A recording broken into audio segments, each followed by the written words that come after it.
ठीक ठीक ठीक ठीक। अच्छा प्रणाम।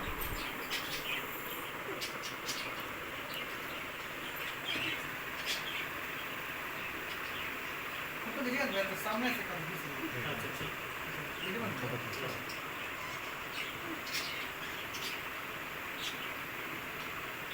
वीडियो बना रहे थे, बना लो, हम क्या करें। फोटो खींचना क्या साथ में दिक्कत है ना।